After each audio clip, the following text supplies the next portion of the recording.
드디어 바울과 그 일행이 예루살렘에 도착했습니다. 그러자 이 형제들이 반갑게 맞아주었다라고 하는데요, 아마도 그들은 오래전부터 바울과 교류하였던 예루살렘 성도들이었다라고 볼 수 있습니다. 그러면 그들이 교회다라고 말하면 되는데 교회라고 하지 않고 형제들이다라고 말하죠.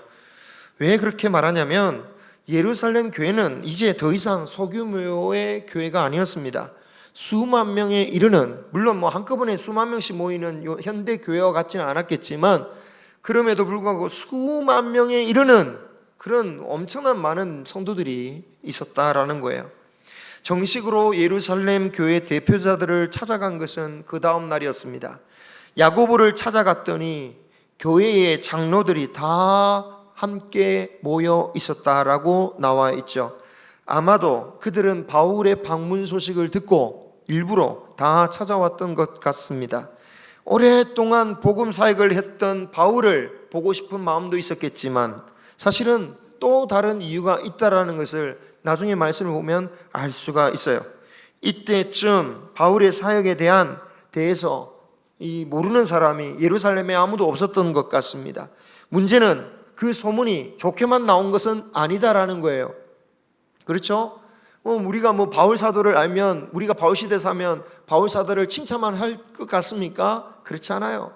교회에서 벌어지는 일 똑같이 벌어질 겁니다. 이 교회에서 우리가 이렇게 하는 것처럼 똑같이 성도들을 그렇게 말할 거고 똑같이 할 거라는 것을 분명합니다.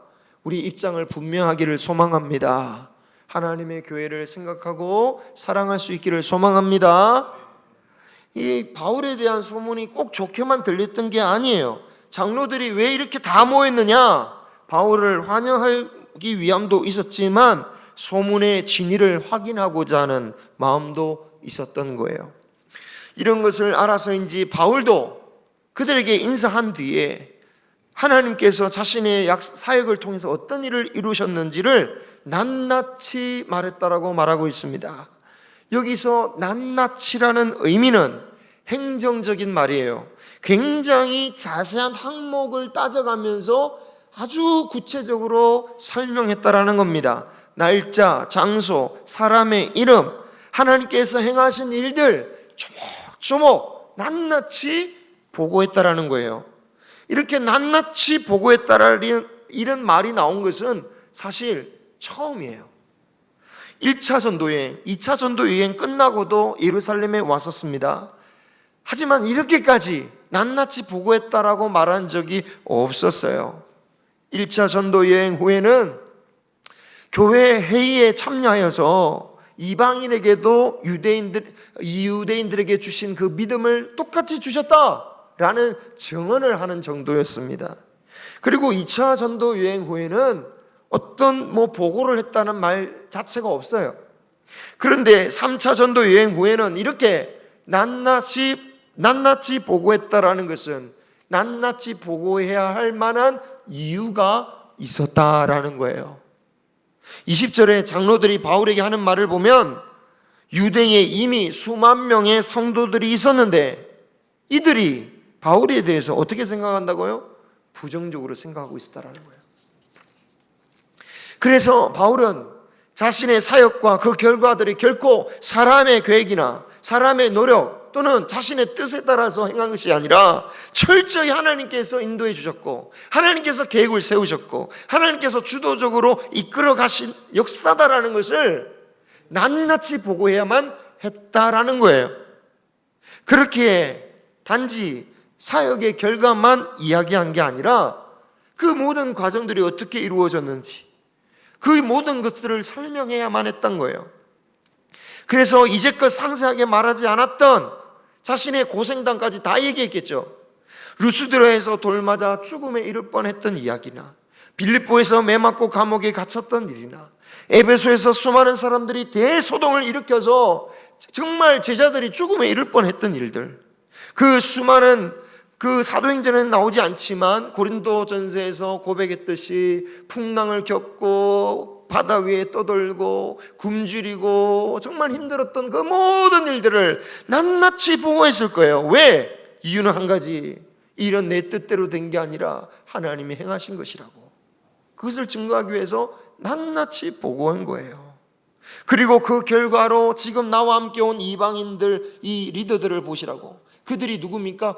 이방인 마게도냐의 그 성도들, 그들이 어려운 가운데서도 예루살렘 성도들을 위해서 큰 헌금을 했던, 그 헌금을 책임지고 왔던 그 일곱 명의 동역자들을 일일이 소개하면서 이들이 바로 저 이방 교회에서 세워진 헬라 우리 이방인 성도들이라고, 형제들이라고 다 소개해 줬던 거예요.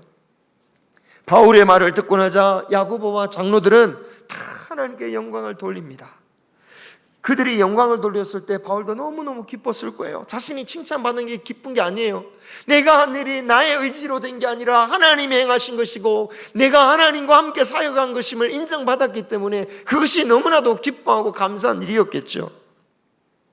그렇죠? 목사님 칭찬하는 거 좋지만 하나님께서 행하셨다라고 하는 그런 고백이야말로 진짜 저는 기쁜 거예요. 아유, 목사님이 날짜도 참 잘 잡으셨네요. 행사도 참 잘했네요. 저는 별로 그런 말이 솔직히 좋지가 않아요. 제가 한 게 아니잖아요. 저는 날짜 심각하게 생각하지도 않습니다. 비 오면 그래도 하나님 은혜죠 뭐 그런 생각하는 거예요 저는. 그런데 하나님께서 날씨 좋게 해주시면 좋은 대로, 비 오시면 비 온 대로 하나님께 영광을 돌릴 수 있는 우리 모두가 되기를 소망합니다. 반대 상황도 마찬가지예요. 아유, 목사님이 왜 이렇게 날짜를 이렇게 정했었나, 그런 생각할 게 아니라 하나님께서 또 이런 은혜를 주셨나 보다, 이 생각하면서 나아가는 우리 모두가 되기를 소망합니다. 자, 아마 사도 바울은 야고보와 장로들이 하나님께 영광을 돌릴 때에 그 모든 자신의 수고가 보상받는 느낌을 받았겠죠. 그런데 그렇게 영광을 돌리던 장로들이 바울에게 매우 조심스러운 말을 꺼내냅니다. 그런데 그 말을 꺼내는 그 광경을 한글 성경을 보면 하나님께 영광을 돌렸다라는 말이 온전히 끝맺기도 전에 곧바로 다른 말로 이어질 것 같은 뉘앙스가 느껴지는데, 실제로 성경 원문으로 봐도 그 의미가 살려지고 있어요. 이 말은 뭐냐? 그들이 지금 바울의 증거를 들으면서 하나님께 영광을 돌리고 있지만 그들의 마음 한켠에는 사실은 진짜로 하고 싶었던 말이 따로 있었다라는 것을 의미하는 거예요. 그래서 이런 전화는 마치 이런 거예요. 그건 그렇고 하면서 오해하지 말고 들어 라고 하면서 이제 정말 하고 싶은 말을 하는 거예요. 왜 장로들이 다 모였는가? 그래서 왠지 불안한 느낌이 드는 거죠. 실제로 장로들이 정말 조심스럽게 말하지만 그 내용은 사실은 바울에게는 정말 아픈 말이었어요. 아프게 하는 정도가 아니라 바울에게는 치명적인 것일 수도 있는 말이었습니다. 율법으로 구원받는 게 아니다라는 것을 얼마나 바울이 강조합니까? 그런데 바울에게 뭘 요구합니까? 율법 의식 좀 치러달라고. 율법 의식 좀 치러달라고. 장로들은 20절에 형제여, 그대도 보는 바 유대인들 가운데 믿는 자가 수만 명이 있다. 그런데 이들이 다 율법의 열성을 가진 사람들이다 라고 말하고 있어요. 여러분, 여기서 유대인 성도들이잖아요. 성도들, 크리스찬, 하나님 예수님 믿는 사람들인데 이들이 다 율법을 잘 지키고 있는 사람들인 거예요. 이 말이 우리에게는 이상하게 들릴 수 있습니다. 그죠? 아니, 율법과 상관없이 구원을 얻는 건데 율법을 왜 그렇게 다 지키나? 하지만 초대교회 유대 성도들은요, 율법도 철저히 지켰어요. 그것이 잘못된 게 아닙니다. 사도행전 15장의 교회 회의를 통해서 정한 것은 이방인들이, 그러니까 이스라엘 사람들이 아닌 그 이방인들이 율법을 지키지 않아도 된다라고 한 것이지 유대인들도 지키지 않아도 된다라고 한 게 전혀 아니었어요. 게다가 그런 결정조차도 유대인들에게는 정서적으로 받아들이기가 너무너무 힘든 결정이었을 것입니다. 왜? 율법을 생명처럼 지키는 것이 곧 신앙이라고 평생 생각해왔던 이들입니다. 그런데 더 이상 율법을 지키지 않고도 하나님의 백성이 될 수 있다? 이방인이지만 그걸 머리로는 이해할지 몰라도 정서적으로는 도저히 따라갈 수가 없었던 거죠. 그것은 옛날 우리나라 교회에 찬송가 대신 막 그 주일 2부 예배에 성가대 복음송 부르고 그러면 복음송 부르면 안 된다라고 생각했던 거, 그거 훨씬 이상의 충격인 거예요. 게다가 그렇게 율법을 지키지 않는 이방인 성도가 적으면 모르겠는데 이제는 유대인들을 압도할 만큼, 대사라고 할 만큼 훨씬 더 많이 늘어나고, 그들이 늘어나면 늘어날수록 율법을 지키는 이 유대인들의 신앙은 위축될 수밖에 없는 거죠. 안 그래도 믿지 않는 유대인들로부터 이단 취급받고 있는데, 핍박을 받고 있는데, 율법을 안 지키는 이방인 성도들이 늘어나니 이 교회 안에 유대인 성도들로서는 불편하지 않을 수가 없는 거죠. 자, 이런 거부감이 유대인 성도들 대부분이 느꼈다 정도도 아니고, 이 지금 야고보와 장로의 표현을 따르면 다 느끼고 있었다라는 거예요. 왜? 모든 유대 성도들이 다 열심히 율법을 지키고 있다고 하잖아요. 유대인들에게 율법 없이 하나님을 믿는다라는 것 자체가 생각해 본 적이 없는 개념이었던 거예요. 그리고 그랬기에 이 유대인 성도들 중에는 어떤 사람들은 끊임없이 이방인들에게 찾아가서 뭐합니까? 그래도 율법을 지켜야 된다고, 하나님의 백성 율법을 지켜야지 구원을 받는다고 그렇게 가르친 자들도 있었습니다. 바울이 선교했던 갈라디아 지역에 가서도 그 예루살렘에 온 유대인들이 율법을 지켜야 한다고 막 가르치었던 거예요. 그리고 그래서 갈라디아 교회에 막 혼란이 온 거죠. 그리고 이 일 때문에 바울이 갈라디아서를 보내며 경고하죠. 이방인에게까지 율법을 지켜야 하나님의 백성이 된다라고 하는 것은 다른 복음이다. 다른 복음이다.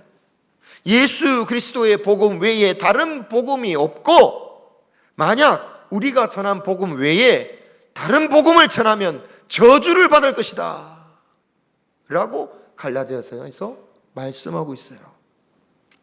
그러면 바울이 그렇게 가르치면 다 아멘 했겠습니까? 오늘 상황을 보면 전혀 그렇지 않았다라는 것을 볼 수가 있죠. 수긍하는 사람들도 있었을 겁니다. 하지만 오히려 바울에 대해 더욱 적개심을 가진 사람들도 있었던 거죠. 그런 자들 중에 어떤 이들이 바울에 대한 가짜 뉴스를 퍼뜨린 것으로 보입니다. 그 가짜 뉴스의 내용이 뭡니까? 21절이죠. 이방에 있는 모든 유대인들에게, 유대인들이 막 흩어져 사는 그 유대인들이죠. 그 유대인들에게도 모세를 버려라, 율법을 지키지 말라, 할례를 받으면 안 된다, 유대인의 관습을 지키지 말라라고 가르쳤다는 거예요. 이 21절의 말씀은 28절의 말씀처럼 아시아로부터 온 유대인들, 즉 예수님을 믿지 않았던 유대인들이 퍼뜨린 소문일 수도 있습니다. 하지만 만약 불신자들이 퍼뜨렸다면 이 유대인 성도들이 다 믿었겠냔 말이에요. 무슨 말입니까? 이런 가짜 뉴스를 누가 퍼뜨렸다? 유대인 성도들 중에 이렇게 퍼뜨린 사람들이 있었다라는 거예요. 그러니까 자기가 믿을 만한 성도가 그런 얘기를 하니까 믿은 거죠. 예수 안 믿는 사람이 저 바울에 대해서 험담하는데 믿겠습니까? 그죠? 우리 외부의 사람, 다른 동네 사람이 저에 대한 막 험담하면 여러분이 믿겠습니까? 우리 가운데 저에 대한 이상한 얘기를 하면 정말 그래? 그렇게 해죠. 그죠? 저도 모르고 여러분도 모르는 사람이 와서 이런 얘기하면 아무도 안 믿을 거 아닙니까?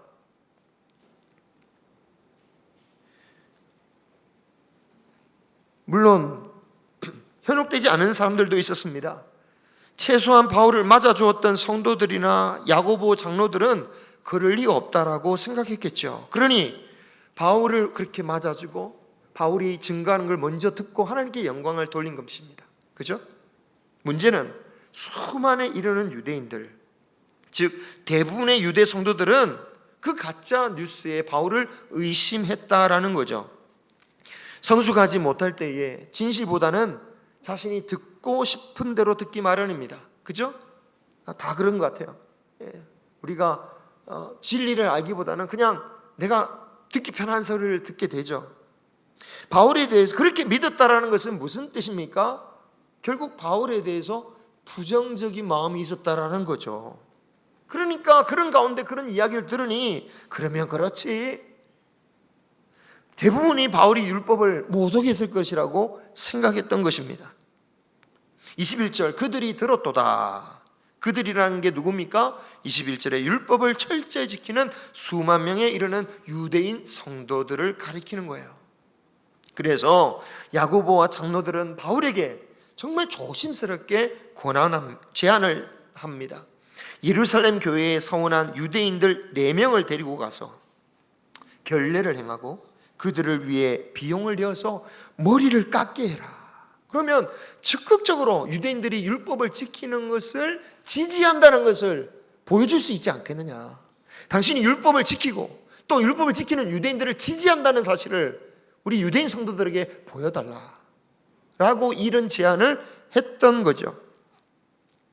머리를 깎는 것은 서원을 마친 사람이 행하는 의식 중에 하나였습니다. 그런데 혹시 기억하시는지요? 혹시 기억하십니까? 바울이 바로 이런 의식을 자신이 한 적이 있어요.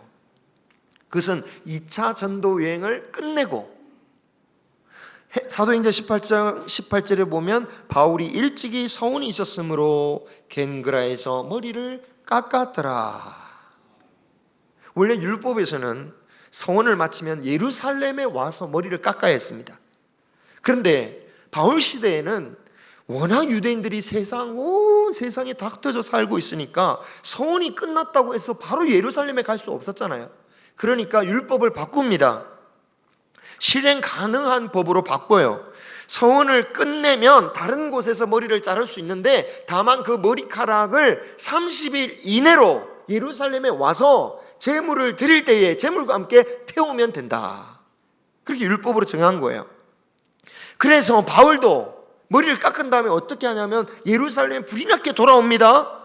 돌아오는 중에 에베소를 처음 방문해요. 그때에 에베소 사람들이 바울의 말씀을 듣고 너무 좋아서 며칠간 더 머물러 달라고 막 부탁하니까 바울이 하나님이 뜻하신다면 내가 돌아오겠노라 라고 하면서 급히 돌아와요. 그리고 그 제사를 드린 후에 그 만남을 계기로 인해서 3차 전도 여행 때 다시 그 에베소로 돌아가서 3년간 그곳에서 두란노 성원 통해서 말씀을 가르치는 일을 했죠. 그러니까 무슨 말입니까? 바울은 이미 야고보와 장로들이 제안하는 이 의식을 어떻게 하고 있었습니까? 지키고 있었어요. 아마도 야고보와 장로들도 이 사실을 알았어요. 예루살렘 와서 서원 의식하는 제사를 봤으니까 이미 바울은 이런 걸 잘 지키고 있다는 걸 알았어요. 그래서 이런 서원 마무리하는 의식을 지난번 한 것처럼 또 해달라고 부탁한 거죠. 참 지혜로운 조언이라고 할 수 있겠죠.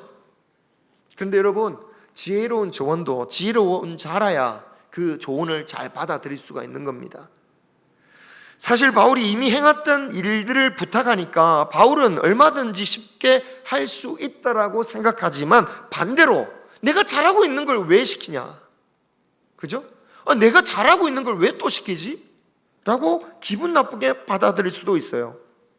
더욱이 25절에 보면요, 야고보와 장로들이 바울이 사역한 이방 성도들에게도 편지를 보냈다라고 하면서 이런 지시사항을 보냈다라는 거예요. 우상의 제물과 율법은 안 지켜도 되지만 장로들이 제물과 피와 목매어 죽인 것과 음행을 삼가야 한다고 써 보냈다라고 바울에게 전해줍니다.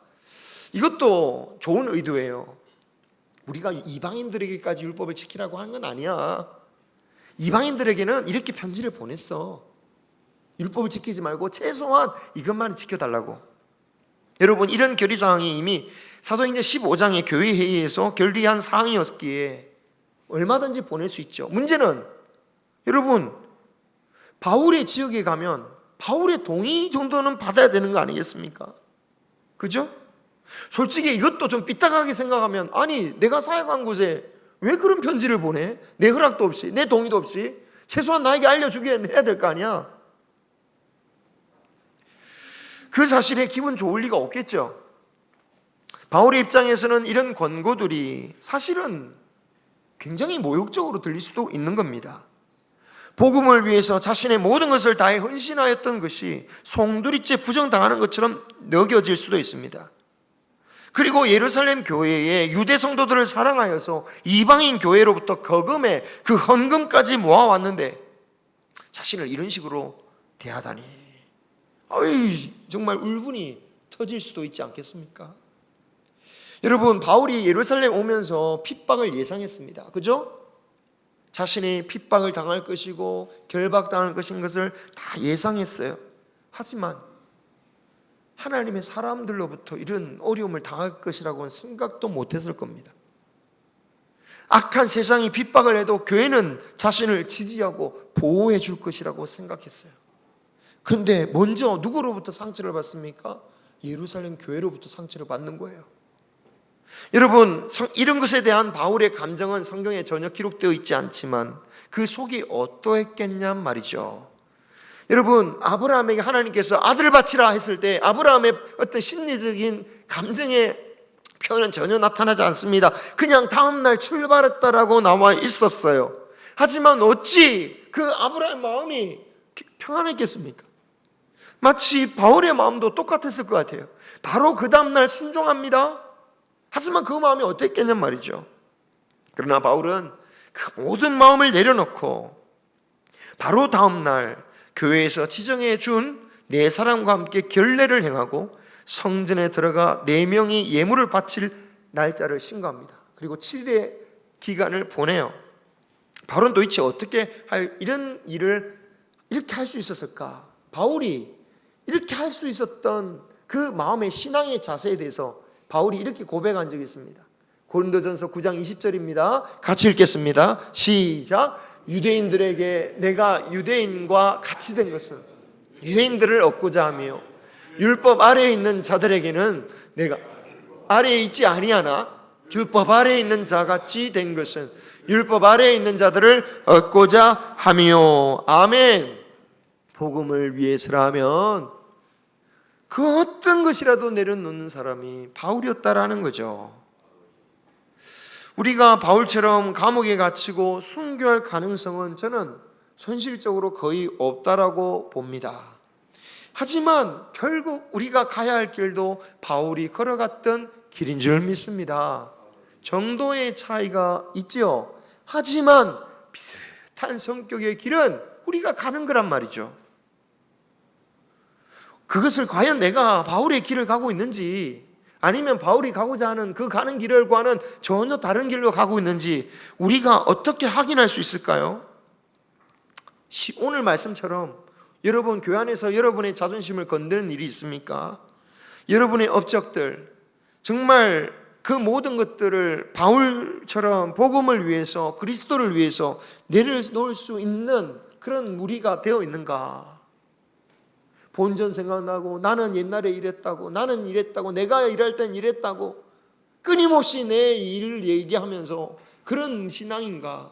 아니면 진짜 복음을 위해서 지금 내가 정말 내려놓을 수 있는 걸 내려놓고 주님 앞에 그 믿음의 길을 걸어갈 수 있는가?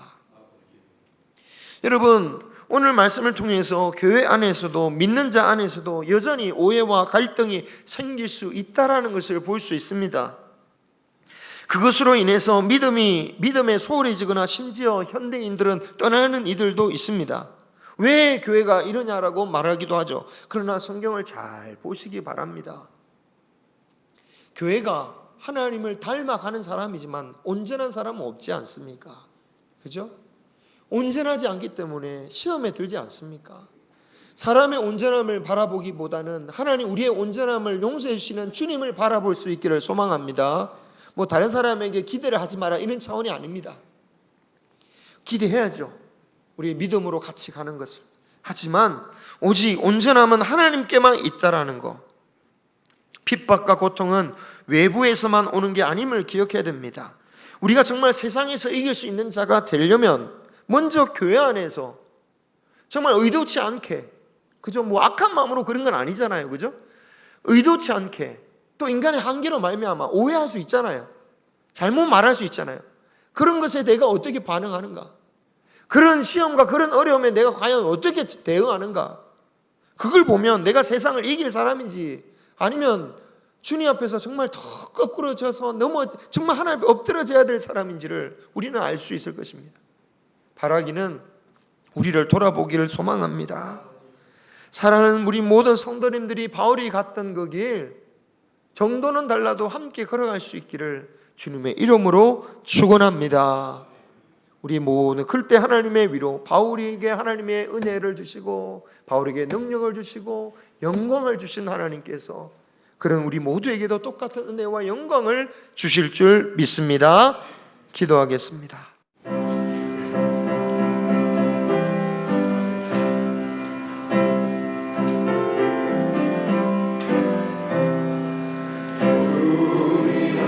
만날 때까지 주 하나님이 함께 계셔 군계로서 인도하며 도와주시기를 바라네. 다시 만날 때 예수야 배란할 때 다시 만날 때 그때까지 계신 바람이 우리 다시 만날 때까지 하나님이 함께 계셔 간대마다 보아며 양식 주시기를 바라니. 다시 만날 때 예수 앞에 만날 때 다시 만날 때 그때까지 계신 바람에 우리 다시 만날 때까지 하나님이 함께 계셔 위대한 내 인명하고 품어주시기를 바라미. 다시 만날 때 예수 앞에 만날 때 다시 만날 때 그때까지 계신 바람이 우리 다시 만날 때까지 하나님이 함께 계셔 사망 권세에게도록